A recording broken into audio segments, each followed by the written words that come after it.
So if you clicked on this video, it's probably because, or hopefully because, you want to know how to nollie tray flip. It's an intimidating trick on paper, but it actually ends up not being that hard.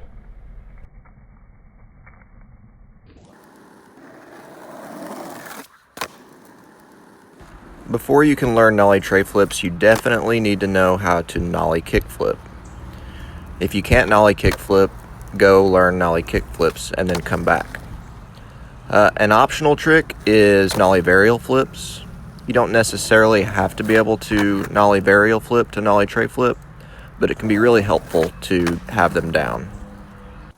You'll probably also want to have tray flips and maybe fakie tray flips. Not so much because mastering those tricks is a physical prerequisite for being able to nollie tray, but more so because knowing how they work helps you to have an abstract understanding of how tray flips work in general.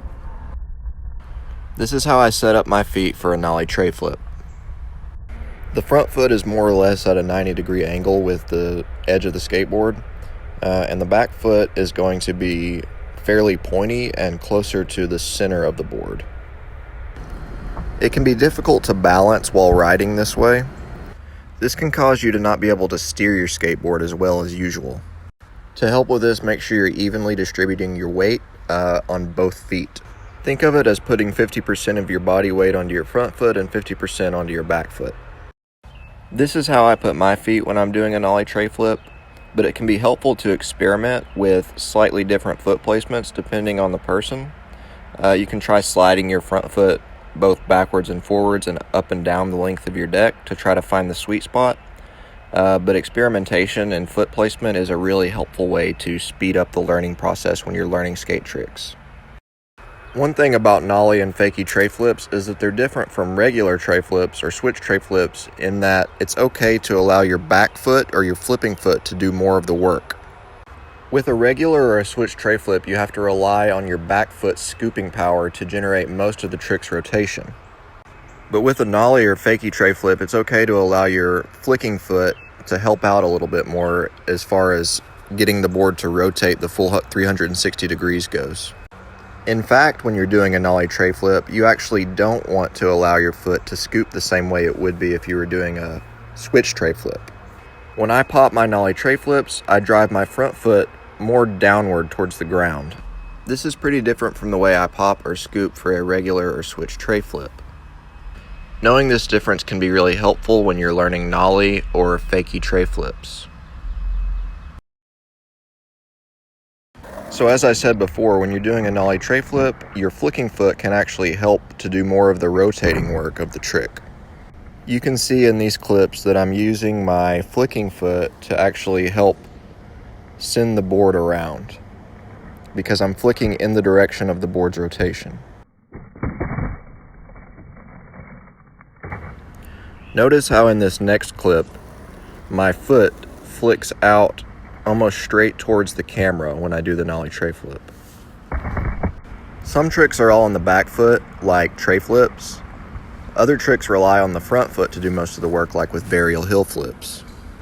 Nollie tray flips are sort of unique in this respect because I think the work is done more or less equally by both feet. This is not a trick that you want to try and learn stationary or moving really slowly. It really helps with nollie tray flips to get a good little bit of speed built up before you attempt to pop the trick. The most common issue with nollie tray flips has to do with not fully committing to getting both of your feet on the board, and that looks like this. This is caused by you thinking that you don't have enough time for the board to complete its flip and rotation before you land back on top of it. It can actually be helpful when you're first learning this trick to do it this way on purpose, so that you can learn how to form the trick. Try landing it with just your back foot and just your front foot separately. Once you've mastered forming the nollie tray flip, try to keep both of your knees held up in the air longer before you land back on the board. This will help you to get both feet back on it. A helpful little secret tip is to find a low-hanging branch or a metal pole or something like that you can hang on to with both hands and try to do the trick and give yourself lift with whatever the object you're holding on to is, so that you can get the feeling of landing both feet on the board. Another issue is either over-rotating or over-flipping the board.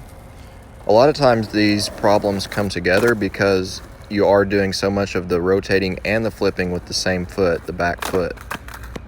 To fix this, make sure you're driving more straight down with your front foot and try to adjust the force and the direction of your back foot's flicking. Sometimes you may even need to flick a little bit harder than you have been. Okay, so that pretty much covers it for nollie tray flips. If you have any issues or questions that I didn't address directly in the video, feel free to drop them down in the comments below and I'll do my best to help you out. Lastly, make sure you like and subscribe or you won't be able to do the nollie tray flip.